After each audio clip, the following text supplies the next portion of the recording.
The fog rolled thick across Boston Harbor that October morning, wrapping around the weathered docks like an old familiar blanket. 87-year-old Captain Margaret Maggie O'Sullivan stood at the end of Pier 19, her steel-gray eyes scanning the water she'd known for 6 decades. The Maritime Heritage District wasn't just her workplace, it was her family's anchor in a city that had tried to wash them away more times than she could count. Her great-grandfather had built the first warehouse on these docks in 1892, fresh off the boat from Cork with nothing but calloused hands and an unbreakable will. 4 generations of O'Sullivans had worked these waters, survived the Great Depression, weathered labor wars, and outlasted countless developers who saw dollar signs where she saw home, but Victor Kane wasn't like the others. He stepped out of his black Mercedes that morning with the kind of confidence that came from never hearing the word no. Tall, sharp-suited, with cold blue eyes that calculated worth down to the penny, Kane represented Meridian Development Corporation, a company that had been systematically buying up Boston's waterfront, one historic property at a time. "Mrs. O'Sullivan," Kane said, his voice smooth as silk and twice as slippery. "I trust you've had time to consider our generous offer." Maggie turned slowly, her weathered hands gripping the dock railing. At 87, she moved with the careful precision of someone who'd spent a lifetime balancing on shifting decks. "Mr. Kane, I've told you before, this harbor district isn't for sale." Kane's smile never wavered. "Everyone has a price, ma'am. Even sentiment. My clients are prepared to offer triple the assessed value. That's more money than you could spend in 3 lifetimes." "Money?" Maggie's voice carried the edge of a nor'easter. "You think this is about money? My family built these docks when Boston was still finding its legs. We weathered the harbor cleanup, the big dig disruption, every storm Mother Nature could throw at us. You think I'd sell our legacy to some corporation that'll turn it into another shopping mall?" Kane stepped closer, his tone dropping just enough to carry menace. "Mrs. O'Sullivan, times change. The City Council is very interested in modernization projects. Environmental regulations are tightening. Operating permits can be complicated to renew. It would be unfortunate if an elderly woman found herself facing legal challenges she couldn't afford to fight." Maggie's jaw tightened. She'd heard threats before, from bigger men than Kane, in rougher times than these. "Is that supposed to frighten me, son?" "It's supposed to be realistic," Kane replied. "This harbor district is prime real estate. One way or another, it's going to be developed. The question is whether you profit from the inevitable or get swept aside by it." That evening, 3,000 miles away in a special operations base outside Kandahar, Lieutenant Commander Sean O'Sullivan was reviewing mission intelligence when his encrypted phone buzzed. His grandmother's voice, usually steady as bedrock, carried a tremor he'd never heard before. "Sean, love, I need you to know if something happens to me, don't let them take the harbor." Sean dropped his tactical gear, heart racing. "Grandma Maggie, what's wrong? Who's threatening you?" The line crackled with static, but her words came through clear: developers. Men in expensive suits who think they can intimidate an old Irish woman. They don't know the O'Sullivans fight for what's ours. Sean O'Sullivan had completed over 180 combat missions across 4 deployments. He'd led SEAL teams through enemy territory, coordinated maritime assaults, and survived encounters that would break most men.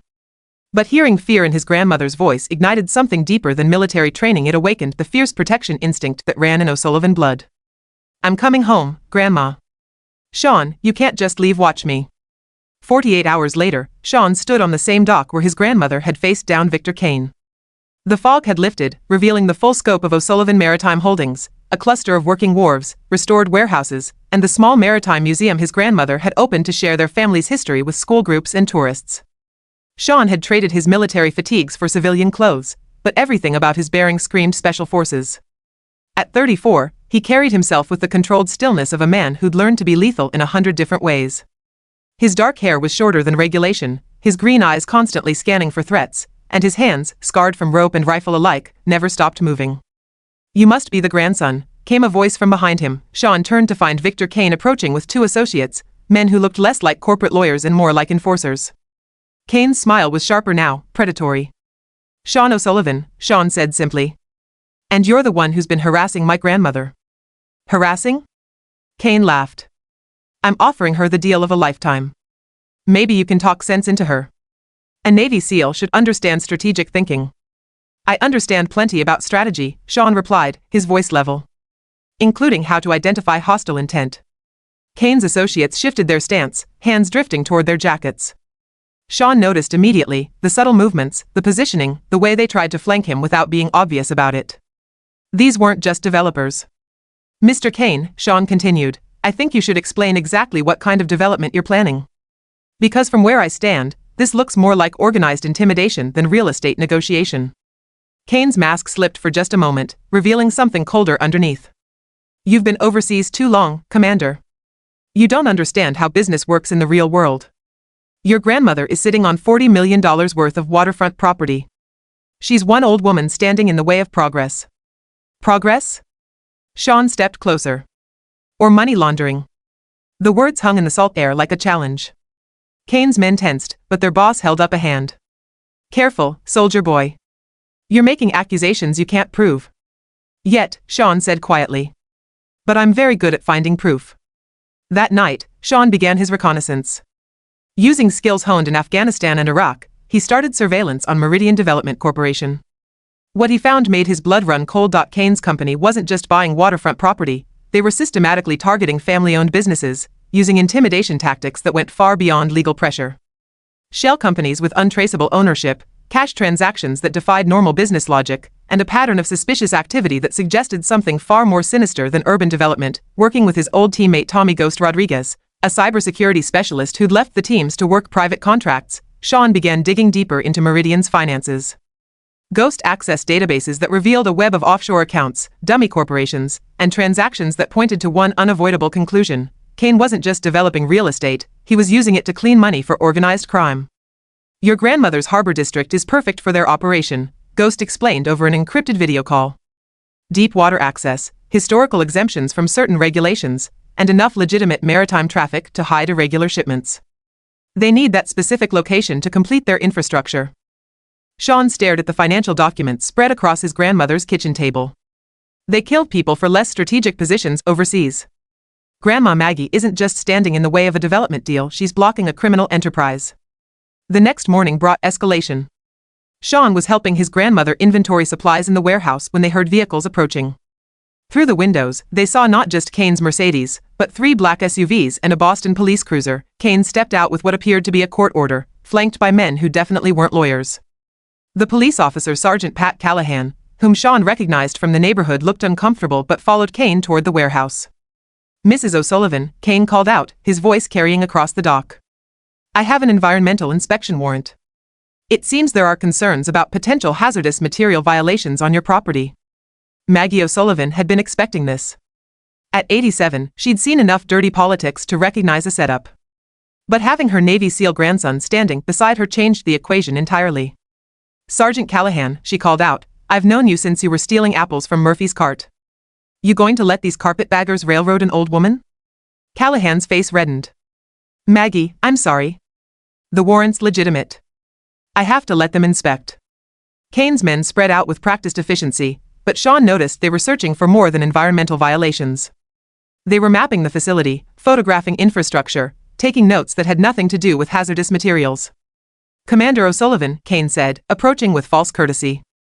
Perhaps you could convince your grandmother that cooperation would be in everyone's best interest. These inspections can be thorough. Expensive violations might be discovered. Sean studied Kane's face, reading micro-expressions the way he'd learned to read enemy combatants.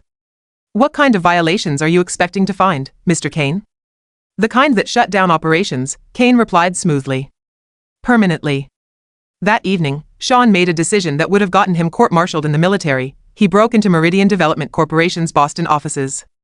Using lockpicking skills and electronic surveillance techniques that weren't supposed to exist in civilian databases, Sean accessed Kane's private files. What he found was worse than money laundering, it was human trafficking. The waterfront properties weren't just being used to clean money. They were way stations in a trafficking network that moved people from overseas ports through Boston, then distributed them throughout New England. The O'Sullivan Harbor District was the missing piece Kane needed to complete a logistics chain that would be worth hundreds of millions in illegal profits. Sean photographed everything, then made copies on encrypted drives. But as he prepared to leave, he triggered a silent alarm he hadn't detected. Kane's security team arrived within minutes, and Sean found himself fighting his way out of a downtown office building using skills he'd hoped to leave in Afghanistan. The confrontation came the next morning. Kane arrived at the Harbor District with a full crew, not just enforcers, but armed men who'd clearly moved far beyond intimidation tactics. They came ready for war, but Sean O'Sullivan had been fighting wars in places these men couldn't find on a map. And this time, he was defending his family's home. The battle for O'Sullivan Harbor lasted 3 hours. It began with Kane's men trying to overwhelm the facility with superior numbers, but Sean had spent the previous night preparing defensive positions using every trick he'd learned in urban combat. Shipping containers became cover positions.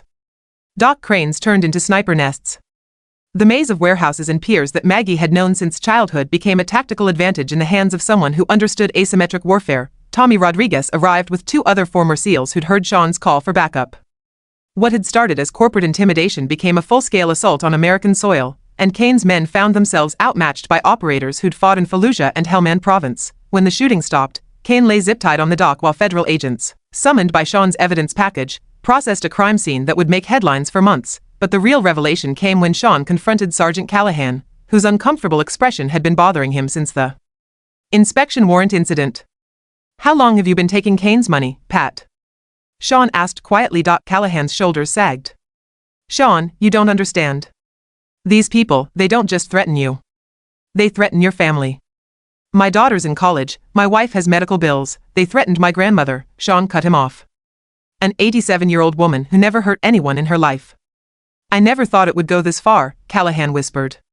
"When they first approached me, it was just about overlooking parking violations, small stuff. Then it became permit delays, inspection scheduling. By the time I realized what they were really doing, you were in too deep to back out," Sean finished. "How many other cops are on their payroll, Pat?" The investigation that followed exposed a corruption network that reached from Boston Harbor to City Hall to the State House. Kane's trafficking operation had been protected by a web of compromised officials, intimidated business owners, and laundered money that touched legitimate enterprises throughout New England. But the most painful revelation came from Maggie herself. 3 days after the federal arrests began, Sean found his grandmother sitting in her kitchen, staring at a letter that had been hidden in her recipe box for 23 years. Her hands shook as she handed it to him. "I need to tell you something about your parents, Sean."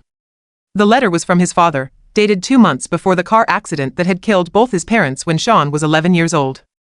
In his father's careful handwriting, Sean read about threats from development interests who wanted to buy harbor property, about pressure tactics that escalated from financial to physical, and about a decision to fight back rather than sell. "They didn't die in an accident," Maggie whispered. "They were murdered. By the same kind of people who came after us now." Sean's world shifted on its axis. His parents hadn't been victims of bad weather and slick roads, they'd been killed for protecting the same harbor district he'd just fought to defend. "Why didn't you tell me?" he asked, his voice barely controlled. "Because I was afraid," Maggie admitted. "Afraid they'd come for you too. Afraid that if you knew the truth, you'd do exactly what you just did and get yourself killed fighting them."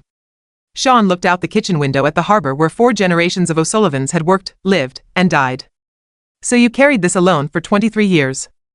"I made compromises," Maggie said, her voice heavy with decades of guilt. "Small ones at first. Let them use our warehouse for storage occasionally. Didn't ask questions about certain shipments. I thought if I gave them a little, they'd leave us alone. But they didn't." "They never do," Maggie replied. "Every compromise became leverage for the next demand. Every small surrender made the next one easier. Until eventually, they owned enough of me to make Kane's threats real." Sean sat in silence, processing a lifetime of lies built on love and fear. His parents had died fighting to protect their family legacy. His grandmother had spent 2 decades in a devil's bargain to protect him. And now, it fell to him to break the cycle entirely.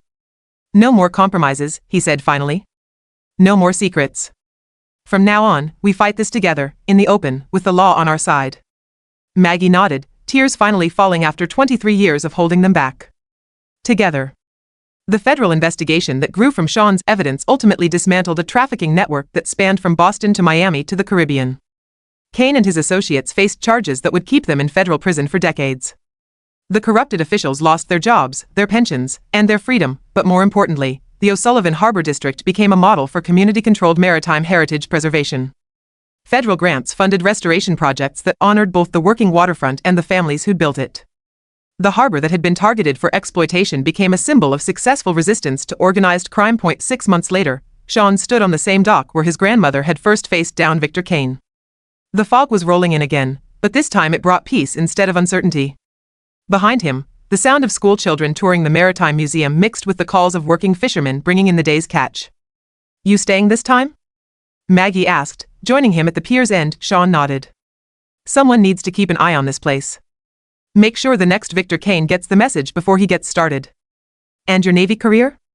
Served my country overseas for 15 years, Sean replied. Time to serve my community at home. Maggie smiled, the expression transforming her weathered face into something radiant. Your parents would be proud. I know, Sean said quietly. But more importantly, you don't have to carry this alone anymore. Together, grandmother and grandson watched the sun set over Boston Harbor, over docks that had witnessed 4 generations of struggle and survival, over water that would continue to flow long after the men who'd tried to control it were forgotten. The O'Sullivan Harbor District remained in O'Sullivan hands, protected not just by law but by the unbreakable conviction that some things, family, legacy, community, were worth any fight, any sacrifice, any risk. And in a city built on the courage of immigrants who'd refused to be driven away, that was exactly as it should be.